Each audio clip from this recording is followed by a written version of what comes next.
টাঙ্গনসুক সেনুয়া সহ ঠাকুরগাঁয়ের 13টি নদীর পানি শুকিয়ে জেগে উঠেছে চর। প্রভাবশালী চক্রের নির্দেশে কখনো নদীর বালু আবার কখনো পার কেটে নিয়ে যাচ্ছে। এলাকা ভিত্তিক আধিপত্য বিস্তার করে চলছে লাখ লাখ টাকার বালু বাণিজ্য।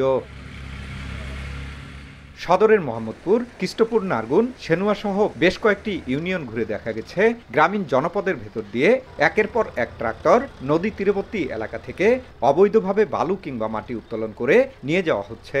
অবৈধভাবে নদীগুলো থেকে বালু উত্তোলনের ফলে সরকার যেমন রাজস্ব হারাচ্ছে, তেমনি নদীর পার ভাঙছে যত্রতত্রভাবে।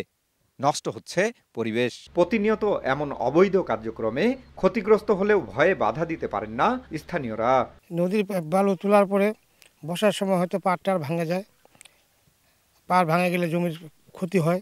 মাঝে সাঝে ডাকও হয় আর কি, আবার মাঝে সাঝে যায় যেভাবে খায়, যার যেভাবে পজিশন ওইভাবে বিক্রি করে। এটা কৃষ্টপুরের ঘাট, এই যাতে শ্রমিকরা আমরা বালু নিয়ে যাচ্ছি, রাবিশ বালু, এগুলো বিক্রি হতে 600-800 যেভাবে হয় আর কি। যার কাছে অবৈধভাবে বালি উত্তোলনের কারণে আমরা ব্যবসায়িকভাবে প্রচুর ক্ষতিগ্রস্ত হচ্ছি। পরবর্তীতে দেখা যাচ্ছে কোনো ইজারাদার আর এখানে অংশগ্রহণ করতে আসবে না। তবে অবৈধভাবে বালু বা মাটি উত্তোলনকারীদের বিরুদ্ধে আইনি ব্যবস্থা নেওয়ার কথা জানায় উপজেলা প্রশাসন। কোন কোন জায়গাগুলো বালু মহল হিসেবে ঘোষণা করলে মানুষের চাহিদাও মিটবে এবং পরিবেশের ক্ষতি হবে না এবং আইনের কোনো শর্তগুলোর কোনো ব্যত্যয় ঘটবে না।